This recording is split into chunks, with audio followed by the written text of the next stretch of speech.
नमस्कार बच्चों। आइए अब शुरू करते हैं कक्षा नौवीं के पंचम पाठ सूक्ति मौक्तिकम पाठ को। जैसे नाम से स्पष्ट है, सूक्ति मौक्तिकम।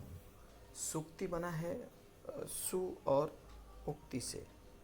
सु के साथ उक्ति मिलकर बना है सूक्ति। ये ऊ के साथ ऊ मिलकर दीर्घ स्वर हो गया है। तो सु मतलब अच्छा, शुभ, उक्ति मतलब कथन, अच्छे कथन, अच्छे कथन या शुभ कथन या कल्याणकारी कथन।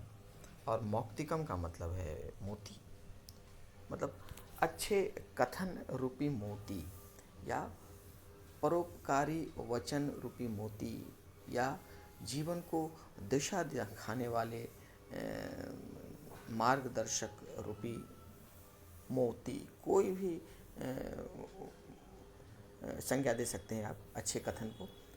अच्छे कथन क्या है? वे कथन जो कि हमें सुमार्ग दिखाएं, जो हमें जीवन जीने का तरीका बताएं, जो हमें नैतिकता के मार्ग पर लेकर चलें, जो हमें उचित और अनुचित का भेद करना सिखाएं, जो हमें जीवन को सार्थक बनाने में हमारी मदद करें, ऐसे उक्ति अर्थात सूक्ति।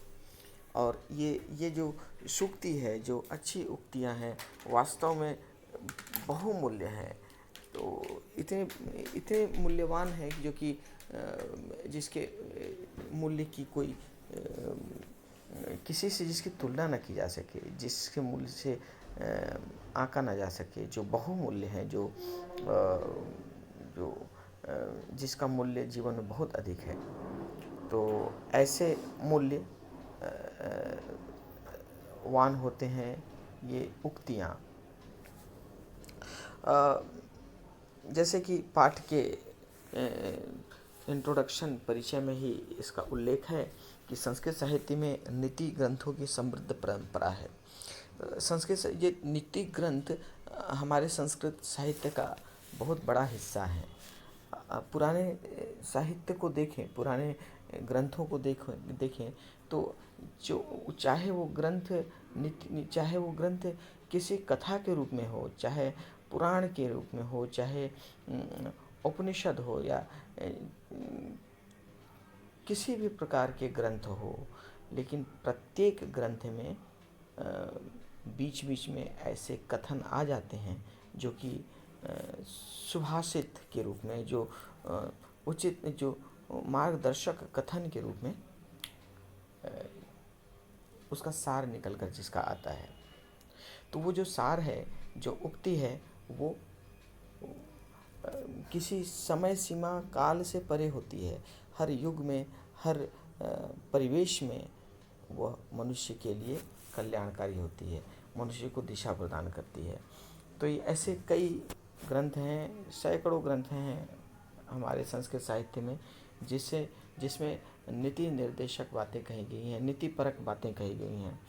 इनमें सारगर्भित और सरल रूप में नैतिक कथाएं दी गई हैं, नैतिक शिक्षाएं दी गई हैं। और चाहे कितने भी बड़े बड़े बातें क्यों ना हो, बड़े बड़े उपदेश क्यों ना हो, उनको सरलीकृत करके, उनको छोटे से कथन में उन्हें सारगर्भित कर दिया गया है। और जिससे जो बात निकल कर आती है वो मार्ग प्रदान करती है जीवन का। इनका उपयोग करके मनुष्य अपने जीवन को सफल और समृद्ध बना सकता है। जैसा हमने कहा कि हर एक काल में, हर एक समय में, हर एक परिस्थिति में वो जीवन जीने का दिशा प्रदान करती हैं। वो मनुष्य को जीवन जीने का तरीका बताती हैं और उनका पालन करने से, उन नैतिक मूल्यों को अपनाने से जीवन सफल और सार्थक होता है।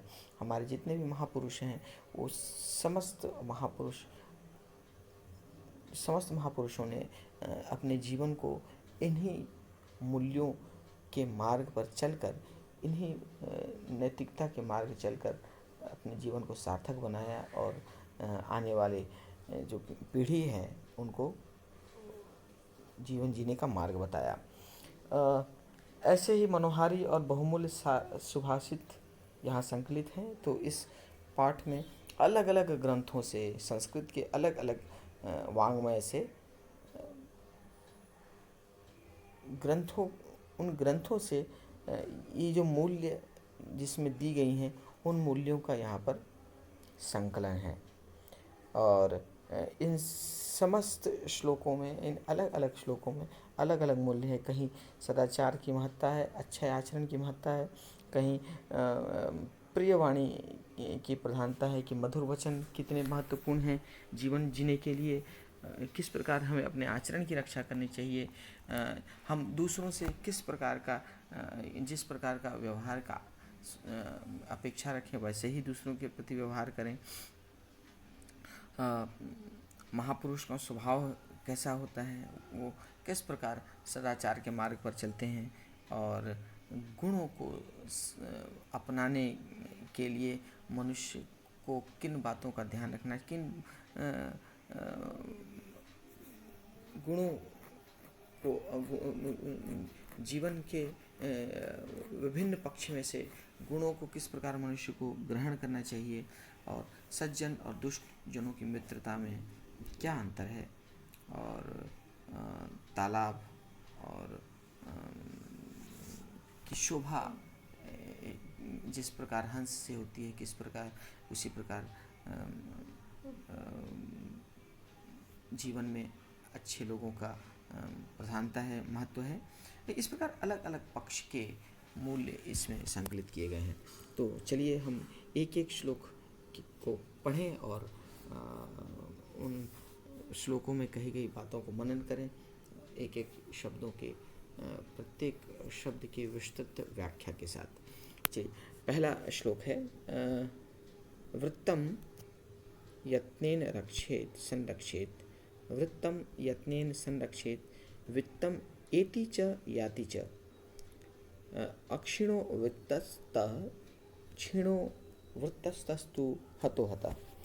वृत्तम यत्नेन रक्षेत, वृत्त का अर्थ होता है स्वभाव, वृत्त का होता है आचरण। जो हम दूसरे से जिस प्रकार व्यवहार करते हैं वह व्यवहार आचरण कहलाता है।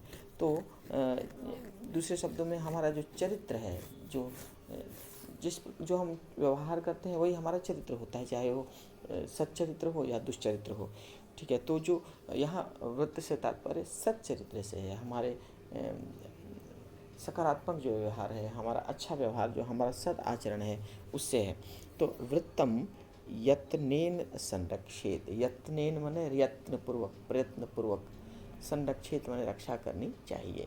तो चरित्र की यत्न पूर्वक रक्षा करनी चाहिए, यत्न पूर्वक रक्षा करनी चाहिए। यत्न पूर्वक मतलब कि चरित्र को बनाए रखने के लिए मनुष्य को बहुत परिश्रम करना पड़ता है। जो मूल्य आपने अपने जीवन में निर्धारित किए हैं उन मूल्यों पर चलना, जीवन भर चलना, उससे भटकना नहीं, और चाहे कितनी भी कठिन परिस्थितियां क्यों ना आ जाए, अपने उन मूल्यों से समझौता नहीं करना, यही है प्रयत्न।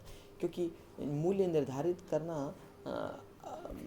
अलग बात होता है, और उस मार्ग पर चलना बिल्कुल उससे भिन्न होता है। तो अक्सर मनुष्य आगे चलकर अपने मूल्यों से समझौता कर लेता है, अपने मूल्यों से भटक जाता है। इसीलिए यहाँ कहा गया यत्नेन रक्षेत, मतलब प्रयत्न पूर्वक रक्षा करनी चाहिए कि कोई भी परिस्थिति क्यों ना हो उससे अपने आप को अलग ना करना। वित्तम एति च याति च, वित्त मतलब धन, वृत्त मतलब चरित्र, और वित्त मतलब धन। वृत्त और वित्त यहाँ दोनों आया है। तो वृत्त का अर्थ होता है चरित्र, और वित्त का अर्थ होता है धन। एति च, एति का मतलब होता है आता है, याति मतलब जाता है। एति च याति च, चरित्र की यत्नपूर्वक रक्षा करनी चाहिए। धन तो आता है और जाता है। अक्षिणो वित्तः क्षीणो वृत्तस्तस्तु हतो हतः अक्षीणो वित्तहत। अक्षीणो वित्तहत।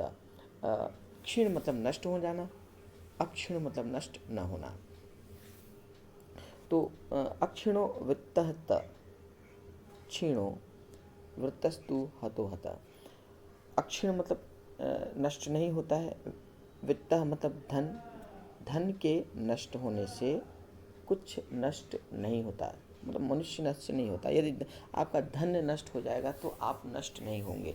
तो अक्षीणो वित्तः मतलब धन के क्षीण होने पर, धन के नष्ट होने पर अक्षीणो आप क्षीण नहीं होंगे, व्यक्ति नष्ट नहीं होता। धन के नष्ट होने पर व्यक्ति नष्ट नहीं होता।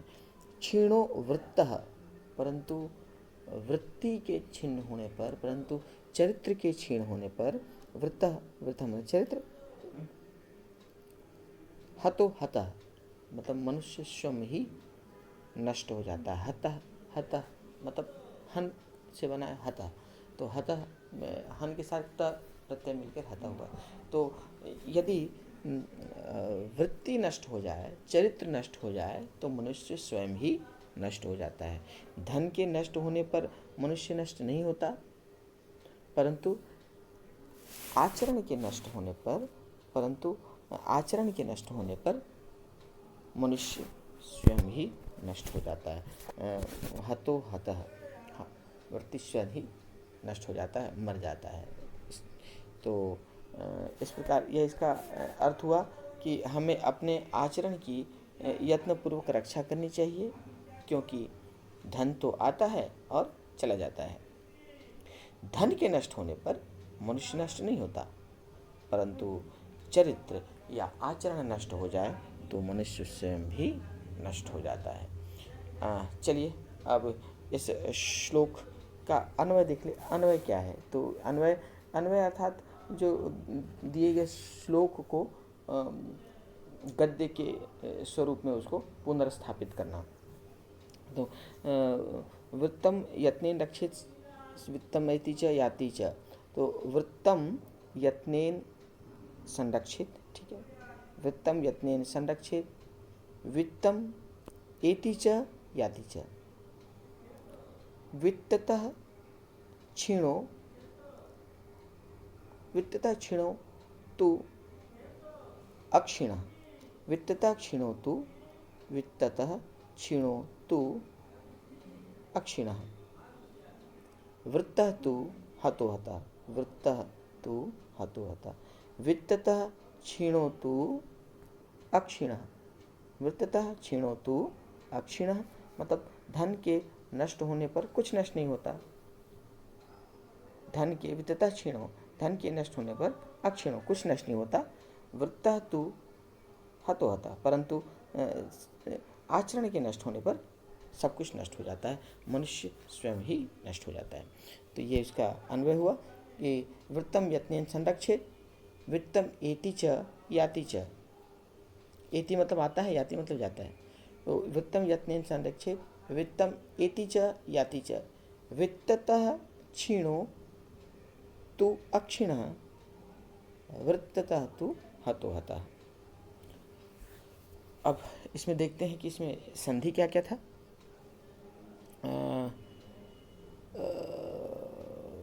ये दिख रहा है वित्तमेति, वित्तमेति।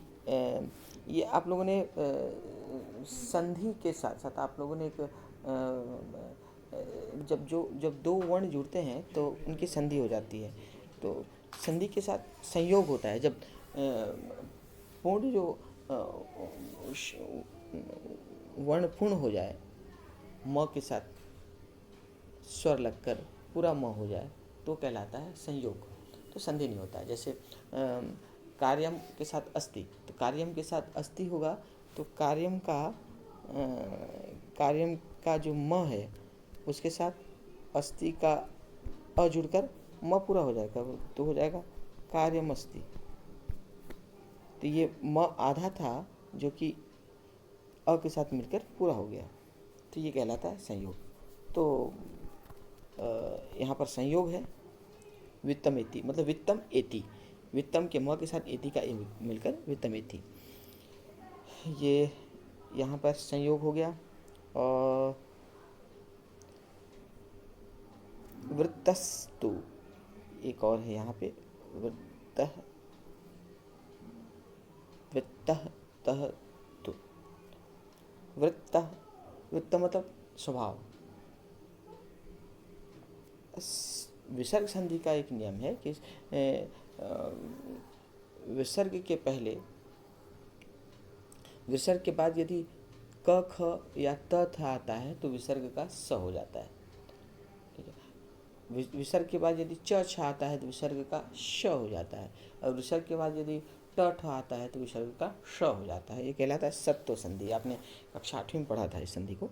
तो यहाँ पे विसर्ग है वृत्ततः, वृत्ततः इसके साथ तु जुड़ा हुआ है, अर्थात विसर्ग के बाद त है, तो विसर्ग के बाद त होने के कारण ये विसर्ग जो है वो स बन गया, इसलिए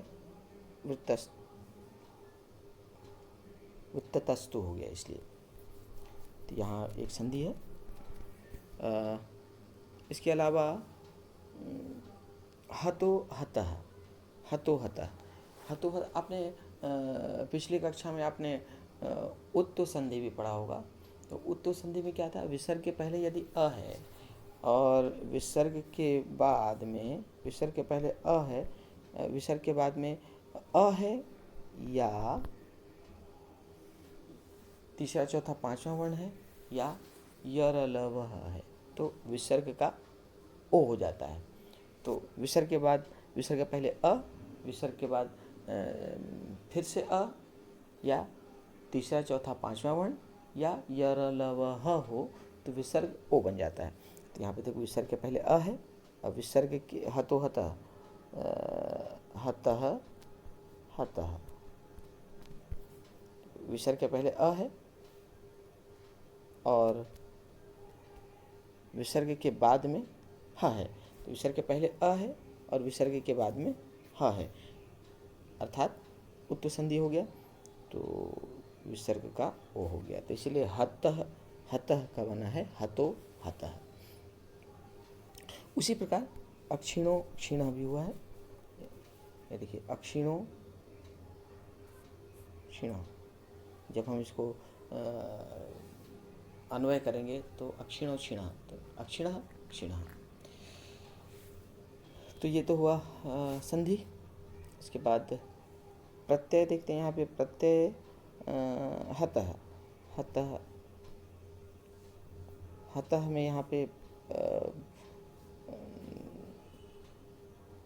हन के साथ त प्रत्यय, आपने त प्रत्यय पढ़ा है, त प्रत्यय लगता है तो तह हो जाता है, तो हन के साथ त प्रत्यय मिलके हतः हो गया।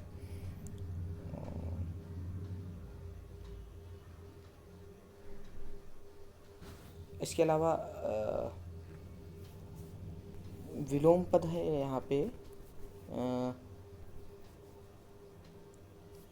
एति, एति, और यहाँ पे है एति और यहाँ है याति। एति, एति मतलब आता है और याति मतलब जाता है।